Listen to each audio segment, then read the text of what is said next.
हाय दोस्त, मैं चंद्रशेखर और स्वागत है आपका टारगेट परीक्षा में। जैसा कि ये बता दें, हम लोग भारतीय संविधान पढ़ रहे हैं और भारतीय संविधान जो हम पढ़ रहे हैं लक्ष्मीकांत की बुक से पढ़ रहे हैं। ठीक है, किस बुक से? तो लक्ष्मीकांत की बुक से पढ़ रहे हैं हम भारतीय संविधान। और आपको बता दें, हम लोग भाग 3 पढ़ रहे हैं। भाग 3 में क्या है? भाग भाग 3 में क्या है? तो भाग 3 में मौलिक अधिकार हैं और हम लोग मौलिक अधिकार के बारे में पढ़ रहे हैं। तो हमने बहुत बड़ा चैप्टर था, तो इसको 2 पार्ट में पढ़ने का प्रयास किया था। तो पहला हमने पढ़ लिया है। अब आज हम पढ़ेंगे दूसरा चैप्टर। ठीक है, तो मतलब आगे जो अब हमारा बाकी रह गया है।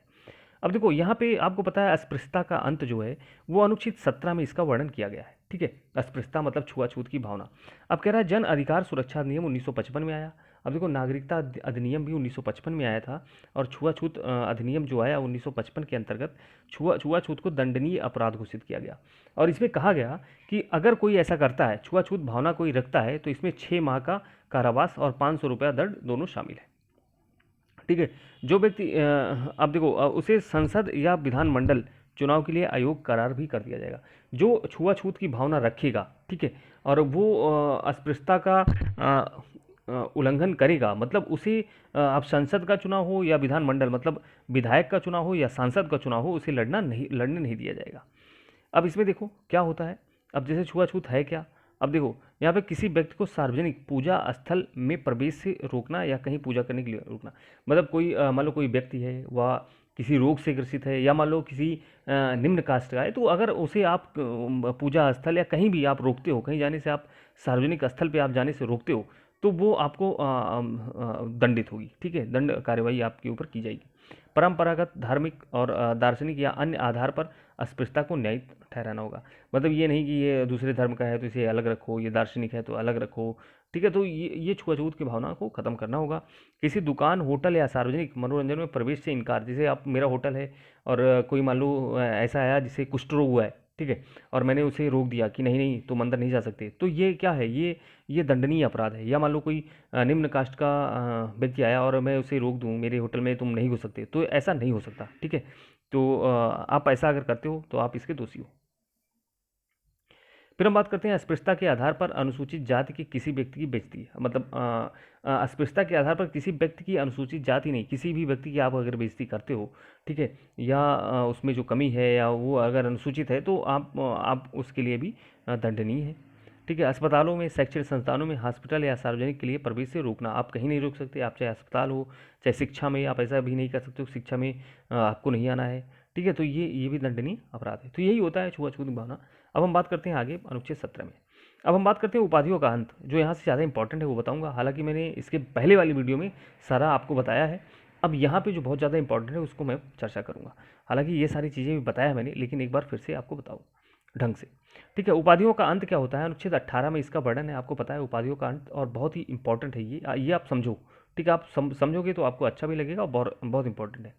ठीक है, अब इसमें 4 प्रकार का प्रावधान किया गया है। अब देखो हम देखते हैं कौन सा। यह निषेध करता है कि राज्य, सेना, विद्या संबंधी संविधान के सम्मान के सिवाय कोई उपाधि धारण नहीं करेगा। जैसे आप देखो कि जो पहले राजा लोग होते थे, जैसे रखते थे महाराजा, मतलब महाराजा विकास सिंह या कुछ भी, महाराजा ये, महाराजा वो, तो आप ये अब नहीं कर सकते। ठीक है, ये आप कोई नहीं लगा सकते, या फिर और कोई महाराजा ही नहीं, कोई कोई भी पद, माँ मई या मतलब कुछ भी नहीं लगा सकते। ठीक है, नाम के आगे आप कोई भी उपाधि नहीं लगा सकते। यह निषेध करता है कि भारत का कोई नागरिक विदेशी राज्य से कोई उपाधि ग्रहण नहीं करेगा। मतलब इसका मतलब ये है, मान लो मैं भारत का नागरिक हूँ, ठीक है, और मेरा एक विदेश में मान लो दोस्त है या कोई भी है विदेश में, ठीक है, और वो मुझे कुछ गिफ्ट देना चाहता है, ठीक है, या कुछ सामान देना चाहता है, या कुछ उपाधि देना चाहता है, तो वो मैं नहीं ले सकता। ठीक है, विदेशी उपाधि हम नहीं प्राप्त कर सकते। और इसका अगर ये होता है तो राष्ट्रपति के पास जाना होता है, उसमें थोड़ी सी लंबी प्रक्रिया है, आगे बताऊंगा। तो यहाँ पे आप नहीं ले सकते हो। ठीक है, कोई विदेशी नागरिक से। फिर हम बात करते हैं कोई विदेशी नागरिक और इसमें विश्वास के किसी पद पर धारण रहते हुए किसी विदेशी राज्य की कोई भी व्यक्ति उपाधि राष्ट्रपति के बिना सहमति से नहीं लेता। अगर मान लो मुझे विदेश से एक कार गिफ्ट की गई, ठीक है, तो एक कार मुझे गिफ्ट की गई। अब ये मैं गिफ्ट नहीं ले सकता, क्यों? क्योंकि ये विदेश से मुझे दी गई है बिना राष्ट्रपति की सहमत। अगर राष्ट्रपति का सहमत इस पे होगा तो हम इसे ग्रहण करेंगे। अब देखो, जब हमारे क्रिकेटर या हमारे कोई भी खिलाड़ी बाहर खेलने जाते हैं तो उन्हें ढेर सारा गिफ्ट मिलता है और ढेर सारा पुरस्कार मिलता है, तो वो बिना राष्ट्रपति की सहमत के नहीं ले सकते, ठीक है। अगर मुझे कोई नागरिक, विदेशी नागरिक कुछ दे रहा है, गिफ्ट दे रहा है या फिर इनाम दे रहा है, या आप कह लो, आप वो कुछ भी मुझे दे रहा है, तो मैं उसे नहीं ले सकता, ठीक है। तो वही है अनुच्छेद, ये सब 18 में है, ठीक है। फिर हम बात करते हैं कि अब देखो यहाँ पे जो वंशागम पद है, जैसे महाराजा, राज बहादुर, ठीक है, राय बहादुर, राजा साहब, दीवान ए बहादुर, तो ये सब आप 18 के तहत इसे प्रबंधित कर दिया गया है। अनुच्छेद 18 इसे क्या करता है? अनुच्छेद 18 कहता है कि आप ऐसा नहीं कर सकते, ठीक है। फिर हम बात करते हैं, आपको पता है भारत रत्न और जो पद्म विभूषण, पद्म, भारत रत्न, ये सब मिलता है। तो जैसे व्यक्तियों को भारत रत्न मिलता है, पद्म विभूषण मिलता है, पद्मश्री मिलता है, पद्म भूषण मिलता है, तो ये सारी जो मिलते हैं, इसको आप अपने नाम के आगे नहीं लगा सकते। ये मान लो, जैसे जैसे मान लो सचिन तेंदुलकर को भारत रत्न मिला, तो वो सचिन तेंदुलकर कहीं नहीं लिखेंगे कि भारत रत्न सचिन तेंदुलकर, ठीक है। और अगर कोई ऐसा करता है तो उससे क्या होता है, उसका जो मेडल है, उसका जो रत्न है, उसको वापस ले लिया जाता है, उसको छीन लिया जाता है। तो मान लो किसी को मिला है तो वो अपने नाम के आगे उसको नहीं लगा सकता, या उसका मतलब ऐसे सोसाइटी पे ऐसे नहीं कर सकता, ठीक है। तो जैसे मान लो सचिन तेंदुलकर हुआ, तो ये कहीं नहीं लिख सकते, या ठीक है। और मतलब अपने घर पे अगर मान लो बोर्ड लगवाया, तो वहाँ भी कुछ भी नहीं, कहीं नहीं साइन नहीं कर सकते, ठीक है। तो ये होता है। अगर आप तो ये अनुच्छेद 18 में, तो अगर आपसे ये पूछे कि भारत रत्न, पद्म विभूषण, पद्मश्री का उल्लेख किस अनुच्छेद में है, तो अनुच्छेद 18 में किया गया है, ठीक है। अब देखो, अगर हम बात करें कि भारत रत्न की शुरुआत जो हुई थी 1954 ईस्वी में हुई थी, ठीक है। 1954 ईस्वी में इसकी शुरुआत हुई थी, और इस समय नेहरू थे, नेहरू प्रधानमंत्री थे, यहाँ से चालू हुई थी। फिर 1977 ईस्वी में मोरारजी देसाई के नेतृत्व वाली जनता पार्टी ने उनका क्रम तोड़ दिया, ठीक है। कौन? मोरारजी देसाई। तो 1977 में जब आए तो इसको भारत रत्न को बंद कर दिए, ठीक है, कि नहीं, ये क्या ये बोल के किए कि भैया कांग्रेस वाले खुद बनते हैं और खुद ले लेते हैं, तो ये तोड़ दिए, ठीक है। फिर बाद में 1980 में इंदिरा गांधी सरकार आई और फिर भारत रत्न को चालू कर दी। फिर 1980 से ये पुनः चालू है, तब से चालू है। और आपको बता दूं, यहाँ दो नाम हैं, एक मोहन बाबू और ब्रह्मानंदम, ठीक है। ये तो मुझे पता नहीं, लेकिन आपको पता होंगे। ये दक्षिण भारत के कुछ एक्टर हैं, ठीक है, मोहन बाबू और ब्रह्मानंदन। तो इन्हें पद्मश्री, इन दोनों को पद्मश्री मिला हुआ था, लेकिन ये लोग क्या किए, ये अपने एक मूवी बनाए और मूवी के सामने इन्होंने लिखा कि पद्मश्री मोहन बाबू और पद्मश्री ब्रह्मानंदन। तो इनसे क्या हुआ, इनसे ये जो इनका अवार्ड था वो छीन लिया गया, वो वापस सरकार इनसे छीन ली। तो ये आपको रखना है। अगर आप ऐसा करते हो तो आपका जो मेडल है, जो रत्न है, वो आपको वापस लौटाना होगा, ठीक है। तो ये लोग ऐसा किए और इनसे वापस ले लिया गया। तो आप याद रखिएगा, मोहन बाबू और ब्रह्मानंदम, ठीक है, दक्षिण भारत में हैं, दक्षिण भारत में ये लोग हैं, ठीक है। अब फिर बात करता है स्वतंत्रता का अधिकार। स्वतंत्रता का अधिकार क्या कहता है? स्वतंत्रता का अधिकार आपको पता है, अनुच्छेद 19 में इनकी चर्चा की गई। और अनुच्छेद 19 में 6 प्रकार के हैं। तो बार बार यही पूछता है कि अनुच्छेद मतलब स्वतंत्रता का अधिकार अनुच्छेद 19 में है, तो इसमें कितने प्रकार के और अनुच्छेद जोड़े गए हैं, मतलब कितने प्रकार के भागों में बांटा गया? तो 6 प्रकार की स्वतंत्रता है अनुच्छेद 19 में। तो उन 6 प्रकार की स्वतंत्रता को हम जानते हैं। अब यहाँ बात क्या कर रहा है? यहाँ बात कर रहा है कि वाक एवं अभिव्यक्ति की स्वतंत्रता, मतलब देखो, हर व्यक्ति को बोलने का अधिकार है, ठीक है, मतलब अपना अपना विचार रख सकता है, बोल सकता है, सबको अधिकार है, ठीक है। तो ये हुआ पहला। दूसरा क्या है? शांतिपूर्वक और निरायुद्ध सम्मेलन का अधिकार। देखो, आप शांतिपूर्वक सम्मेलन कर सकते हो। अब ये नहीं कि आप बंदूक और बल्लम और लाठी लेके चले जाओ सम्मेलन करो, तो ऐसा नहीं है। अगर आप शांतिपूर्वक सम्मेलन करना चाहते हैं तो आप कर सकते हैं। ये हमारी संविधान के अनुच्छेद 19(2) में है, ठीक है, अनुच्छेद 19(2) में है। फिर कह रहा है संघ या समिति बनाने की स्वतंत्रता है आपको, मतलब आप कोई भी संघ बना सकते हो कुछ व्यक्तियों को लेके, या समिति बना, सहकारी समिति बना सकते हो। लेकिन अब इसका ये नहीं कि तो आप आतंकवादी संगठन बना लो, तो ये नहीं, ठीक है। जो देश हित में हो, जो राष्ट्र हित में हो, आप उसे वो संगठन आप बना सकते हो, ठीक है। फिर कह रहा है भारत के राज्य क्षेत्र में सर्वत्र आचार आवाज़ संचार करने की अधिकार। मतलब ये क्या है, आप पूरे भारत में कहीं भी आप घूम सकते हो, मतलब आप कहीं भी जा सकते हो, कहीं भी टहल सकते हो, कहीं भी घूम सकते हो, ये आपका अधिकार है, ठीक है। इसके लिए आप स्वतंत्र हैं। ये नहीं कि आप उत्तर प्रदेश के हैं तो आप तमिलनाडु नहीं जा सकते, ऐसा कुछ नहीं है, आप कहीं भी घूम सकते हैं, ठीक है। फिर कह रहा है भारत के राज्य क्षेत्र किसी राज्य में निर्बाध घूमने और बस जाने की अधिकार। मतलब आप किसी राज्य में आप बस सकते हैं, ठीक है, किसी राज्य का निवासी हो सकते हैं, आप कहीं भी ज़मीन ले सकते हैं, घर ले सकते हैं, किसी भी राज्य में बस सकते हैं। हालांकि पहले ये जम्मू कश्मीर में नहीं था, लेकिन अब जब से अनुच्छेद 370 हटा, तब से अब वहाँ भी ये सिस्टम लागू हो गया है। कोई भी वृत्त कोई भी वृत्त व्यापार या कारोबार करने का अधिकार। अगर आप कोई भी कारोबार करना चाहते हो तो आप कर सकते हैं, ठीक है, हालांकि वो गलत ना हो। अगर आप कोई भी कारोबार करना चाहते हैं, कोई भी व्यापार करना चाहते हैं, तो आप उसके लिए स्वतंत्र हैं, ये कर सकते हैं। अनुच्छेद इतना बताता है, इसमें 6 प्रकार की स्वतंत्रता है, ये आप याद रखिएगा, ठीक है। फिर हम बात करते हैं रिट। अब रिट क्या होता है, इसके बारे में जानते हैं। देखो, उच्चतम न्यायालय अनुच्छेद 32 के तहत और उच्च न्यायालय 226 के तहत रिट जारी कर सकता है, ठीक है। ये बंदी प्रत्यक्षीकरण, परमादेश, प्रतिषेध, उत्प्रेक्षण और अधिकार परीक्षा होते हैं, ठीक है।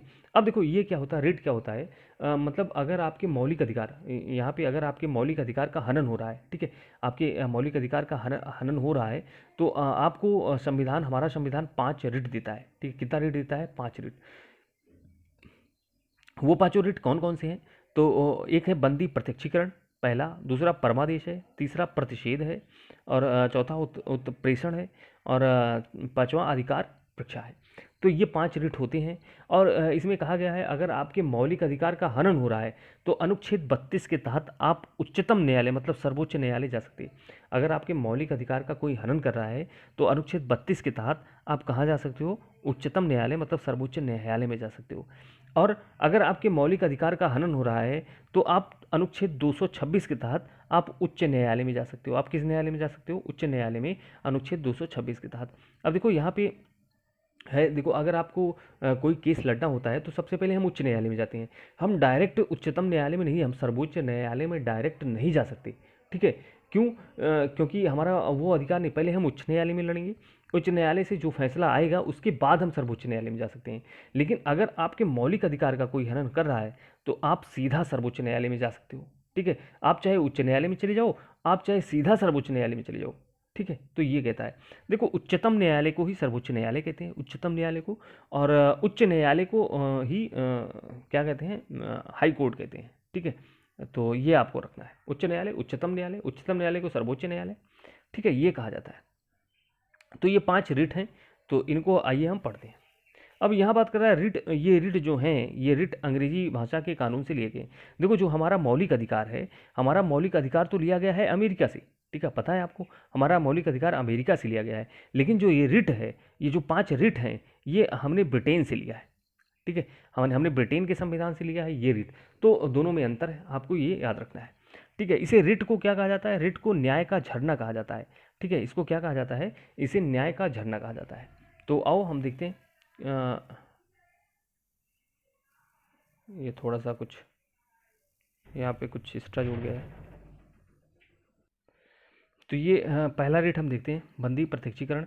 इसे लैटिन भाषा से लिया गया है। इसका शाब्दिक अर्थ होता है प्रस्तुत किया जाए, ठीक है। जो भी बंदी प्रत्यक्षीकरण का मतलब होता है प्रस्तुत किया जाए, मतलब उस व्यक्ति के संबंध में न्यायालय द्वारा जारी आदेश है, ठीक है। न्यायालय द्वारा जारी आदेश है उस व्यक्ति के संबंध में जिसे दूसरे द्वारा हिरासत में रखा गया है।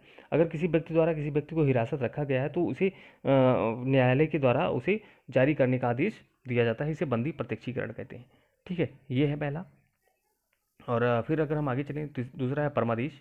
परमादेश का अर्थ होता है, इसका शाब्दिक अर्थ होता है हम आदेश देते हैं। तो हम आदेश देते हैं मतलब यह एक नियंत्रण है जिसमें न्यायालय द्वारा सार्वजनिक अधिकारों को जारी किया जाता है ताकि उनके कार्यों और उनके नकारने से संबंध में पूछा जा सके, ठीक है, उनके नकारने के संबंध में पूछा जा सके, ये परमादेश होता है। इसका अर्थ होता है हम आदेश देते हैं, ठीक है। फिर आगे हम पढ़ते हैं प्रतिषेध। प्रतिषेध क्या होता है? रोकना, ठीक है। प्रतिषेध मतलब रोकना, मतलब इसे किसी उच्च न्यायालय द्वारा अधीनस्थ न्यायालय को एक अधिकरणों को अपने न्यायालय क्षेत्र से उच्च न्यायिक कार्य को करने से रोकने के लिए किया जाता है।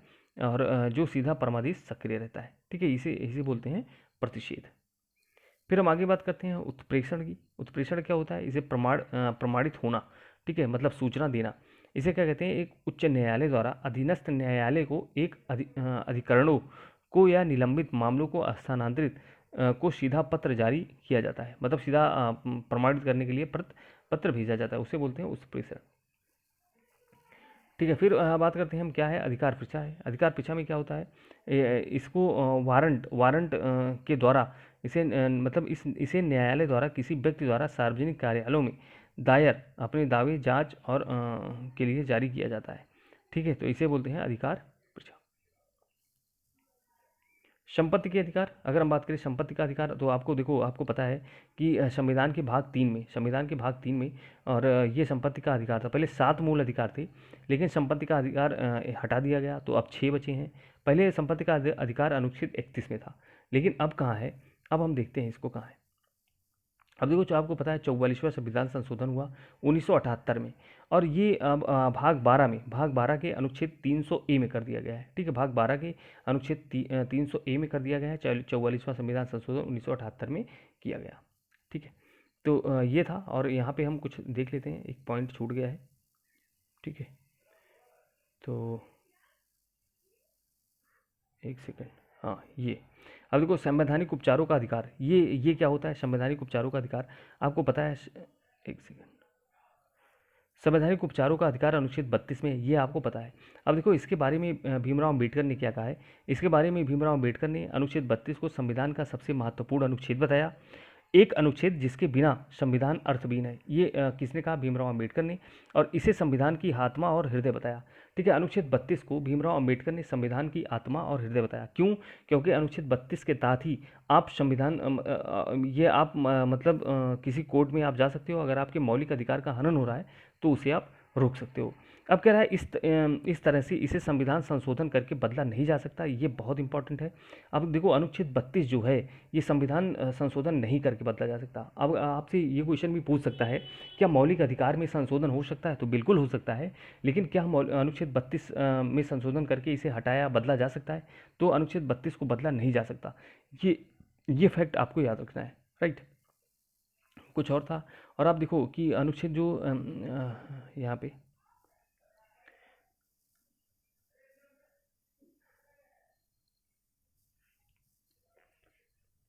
एक सेकेंड, थोड़ा सा कुछ मिस्टेक हो गया है, यहाँ पे कुछ छूट गया है, आपको बता रहा हूँ मैं। अब देखो, थोड़ा सा यहाँ पे आप समझिएगा। 1986 में 1986 मतलब सॉरी 86वां संविधान संशोधन 2002 में क्या किया गया? 86वां संविधान संशोधन 2002 में रखा गया 21A। ठीक है, 21A में क्या रखा गया? 6 से 14 वर्ष के बच्चों को निःशुल्क शिक्षा दिया जाएगा। तो अगर आपसे पूछेगा 21A में क्या है, तो 21A में 6 से 14 वर्ष के बच्चों को निःशुल्क शिक्षा देने का प्रावधान है, और इसे 86वां संविधान संशोधन किया गया और 2002 में इसको किया गया। अब देखो, ये तो अब कह रहा है कि इस संशोधन से पहले संविधान के भाग 4 मतलब नीति निर्देशक तत्व, ठीक है, अनुच्छेद 45 में बच्चों को निःशुल्क अनिवार्य शिक्षा की व्यवस्था की गई थी। मतलब जो 21A को जोड़ा गया, उसके पहले भाग 4 में अनुच्छेद 45 में ये कहा गया था कि बच्चों को निःशुल्क और अनिवार्य शिक्षा दी जाएगी। फिर आगे, और अनुच्छेद 45 में क्या कहा गया था? अभी भी है अनुच्छेद 45 में, राज्य के सभी बच्चों को 14 वर्ष की आयु तक निःशुल्क शिक्षा देने का अनिवार्य प्रतीक है। उसके बाद इसमें एक मूल कर्तव्य अनुच्छेद 51 का के तहत जोड़ा गया, प्रत्येक नागरिक का यह कर्तव्य होगा कि वह 6 से 14 वर्ष के बच्चों को शिक्षा प्रदान करेगा। तो देखो, यहाँ से एक क्वेश्चन ये भी पूछा जा सकता है कि आपको पता है 6 से 14 वर्ष के बच्चों को निःशुल्क शिक्षा, ये किस में है? ये देखो, ये मौलिक अधिकार में है, मौलिक अधिकार में भी है, ये मौलिक कर्तव्य में भी है, और यह नीति निर्देशक तत्व में भी है। नीति निर्देशक तत्व, ये नीति निर्देशक तत्व में भी है। ठीक है, तो ये तीनों में है। तो अगर आपसे ये पूछे, हालांकि पूछा गया है, तो आपको भविष्य में पूछा जा सकता है, तो आप यहाँ से कर सकते हो। ठीक है, तो अब बस आज के लिए इतना ही, अब मिलते हैं अगले वीडियो में। Thank you.